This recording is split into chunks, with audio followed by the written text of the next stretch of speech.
కార్మికుల ఐక్యత కార్మికుల ఐక్యత పెండింగ్ బిల్లులను వెంటనే చెల్లించాలి. పెండింగ్ బిల్లులను వెంటనే దాకా 3 నెలలే ఉన్నాయి.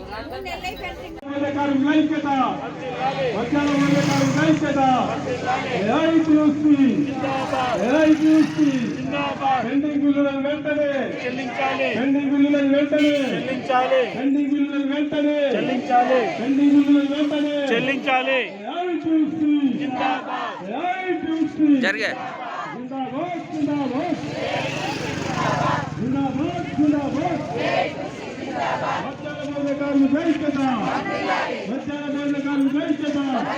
పెండింగ్ బిల్లులను వెంటనే పెండింగ్ బిల్లులను వెంటనే పెండింగ్ బిల్లులను వెంటనే కార్మికులందరినీ ప్రభుత్వ ఉద్యోగుల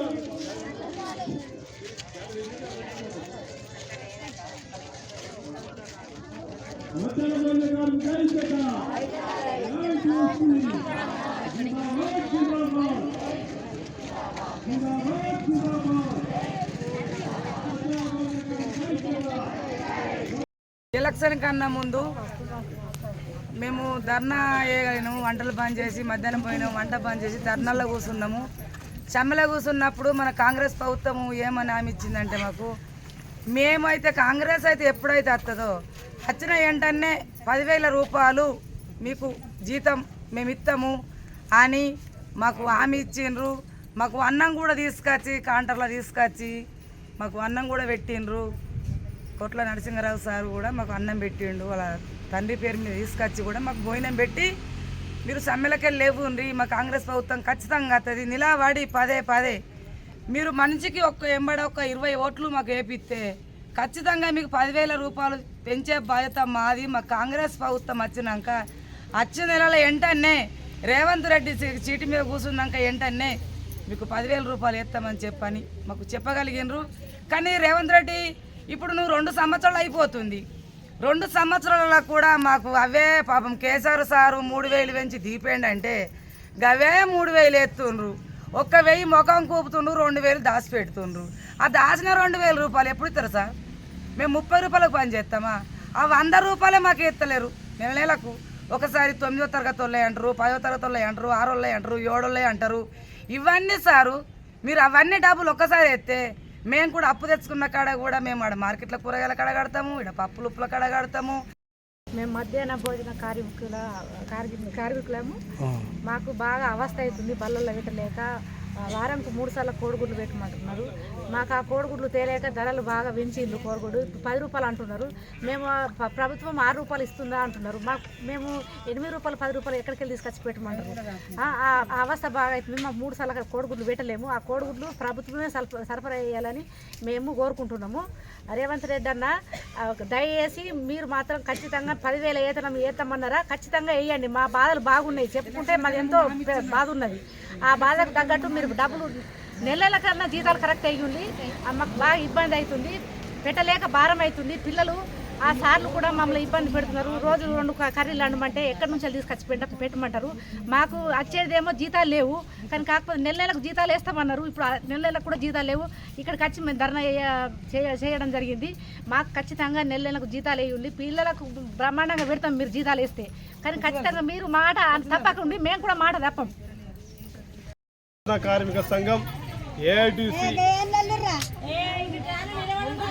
రాష్ట్ర కమిటీ ఇచ్చిన పిలుపులో భాగంగా ఈరోజు మొత్తం తెలంగాణ 33 జిల్లాలో ఉన్నటువంటి కలెక్టర్ డిఈఓ ఆఫీసుల ముందు వారి యొక్క సమస్యల గురించి, అంటే ప్రధానంగా పెండింగ్ బిల్లులు చెల్లించాలని వారి పేపర్ల ప్రకటన ఇస్తుంది తప్ప, ఎస్టీఓల ఆగినాయని చెప్తుంది తప్ప మా దగ్గర లేవని చెప్తుంది. కానీ బ్యాంకులో ఇంతవరకు రాలేదు. మరి స్కూల్ చాలే నుంచి ప్రతి నెలలో అడుగుతూనే ఉన్నాం, పోరాడుతూనే ఉన్నాం, లెటర్లు ఇస్తున్నాం. ప్రభుత్వం మాత్రం స్పందించడం లేదు. గ్రీనిచ్చల ద్వారా వస్తుందని చెప్పి మాట ఇచ్చిండ్రు, కానీ ఇంతవరకు కూడా అమలు కావడం లేదు.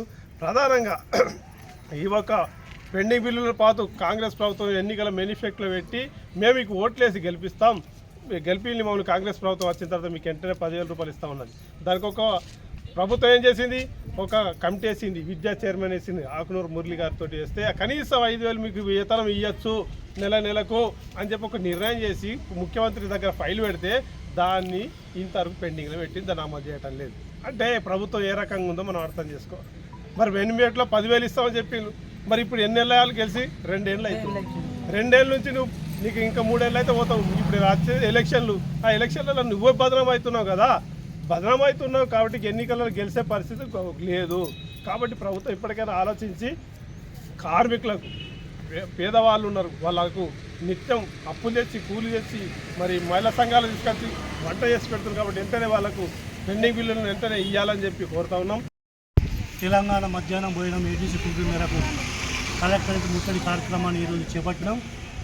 ముఖ్యంగా దీని ఉద్దేశం ఏంటంటే మధ్యాహ్న భోజనం కార్మికులు వేతనాలు కానీ వాళ్ళ పరిస్థితులు కానీ చాలా దయనీయంగా ఉన్నాయి.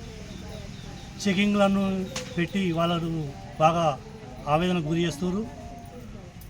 వాళ్ళు ఒక్క కూరకు మాత్రమే డబ్బులు ఇచ్చి 2 కూరలు అనిపించుకోవడం ఎంతవరకు న్యాయం అన్నది మేము ప్రభుత్వాన్ని ప్రశ్నిస్తున్నాం. ప్రభుత్వం ఒక లెక్కల ప్రకారంగా మీరే లెక్కలు చేసి చూడరు. మీరు ఇచ్చే డబ్బులు ఏమాత్రం జరుపు, అవి బాగా ఇబ్బందికరమైన డబ్బులు కాబట్టి దయచేసి మేము స్లాబ్ రేటు పెంచమని చెప్తున్నాము. ఇక కొడుకులో అయితే చెప్పద్దు. ఇక మేము అయితే ప్రభుత్వమే ఒక రేటు చెప్తుంది, బయట ఒక రేటు చెప్తుంది, మీరు ఇచ్చేది ఒకటి చెప్తారు. ఒకటి అలా ఇబ్బందులు అవుతుంది. అందుకు దయచేసి రేపు కాంగ్రెస్ ప్రభుత్వానికి మేము చెప్పే విన్నపం ఏంటంటే త్వరగా అంటే ఎంత త్వరగా ఒక కమిటీ ఆల్రెడీ మీరు వేసిర్రు, మీ దగ్గర ఇది ఫైల్ ఉన్నది. ఎంత త్వరగా అయితే అంత త్వరగా దీన్ని సమస్యలు పరిష్కరించి మధ్యాహ్న భోజన కార్మికుల సమస్యలు పరిష్కరించాలని రేవంత్ రెడ్డి గారు మేము కోరుతున్నాం. ముఖ్యంగా మా తెలంగాణ ఈ జగిత్యాల జిల్లా ప్రాంతంలో మా మధ్యాహ్న భోజన కార్మికులు చాలా ఇబ్బందులు ఉన్నారు. వాళ్ళకు సరి అయిన వసతి గృహాలు లేవు, వంట చేయడానికి కిచెన్లు బరాబర్ లేవు. ఆ ఇచ్చిన ఆ బోర్లు కూడా అవి కొంచెం మంట పెడితే ఎండిపోతాయి, మంటలు మండుతున్నాయి, అవి మాడిపోతున్నాయి. అట్లాంటి కంప్లైంట్లు కూడా బాగానే వస్తున్నాయి సార్ల నుంచి. అవి కూడా బాగా ఇబ్బందులు ఉన్నాయి. ముఖ్యంగా గ్యాస్ సిలిండర్ గురించి ఇంకా ఇబ్బంది ఉన్నది. ఒక్క గ్యాస్ సిలిండర్ ఇచ్చి వంట చేయరు అంటే అది ఇబ్బందికరమైన మాటనే. మ్యాక్సిమంగా ఒక 3-4 గ్యాస్ సిలిండర్లు ఇచ్చిన వంటశాలలో కనీసం 2 నెయ్యూరు. కనీసం ప్రతి కిచెన్కి ఒకటి అయిపోతే ఒకటి బుక్ చేసుకుంటారు కన్నా ఒక 2 నెయ్యూరి. అదొకటి కొంచెం పరిష్కరించేది ఉంది. ఇక గ్రీన్ స్టార్ట్ అని చెప్పి ఒకటి గ్రీన్ ఛానల్ అని చెప్పి ఒక వాదన వినబడుతుంది. దానివల్ల మధ్యాహ్న భోజనం కార్మికుల సమస్యలు తీరితే ఫస్ట్ సంతోషపడేది మేమే. ఇక్కడ ఆ సమస్య తీరాలని మేము కోరుకుంటున్నాం. అయితే అందరూ ఇప్పుడున్న డిఓ సార్ గారికి మీ సమస్యలు తీరిపోతున్నాయి, ఇక అయిపోయినట్టే, ఇక మీకు పైసలు పడ్డట్టే, ఇక రేపే పడుతున్నాయి పైసలు అని చెప్పి అంటాడు. ఎక్కడ ఆగినారా అంటే ఆ బ్యాంకు లాకర్లు అయిపోతాయి పైసలు. అవి ఆ బ్యాంకు లాకర్లకు వెళ్ళి ఆ అకౌంట్కి రావు పైసలు. అవి అంతటా ఇప్పుడు ఇట్లా కంప్యూటర్ కొట్టేసినాం అంటారు. ఇక అకౌంట్లో వడ్డైపోవంటారు. ఆ అకౌంట్లో వాడడానికి సెంటర్లో మరి గాల్పుల అది ఎక్కడ నెట్వర్క్ ఆగిపోతుందా, మరి ఎక్కడ సిగ్నల్ ఆగిపోతుందా అర్థమైతే లేదు.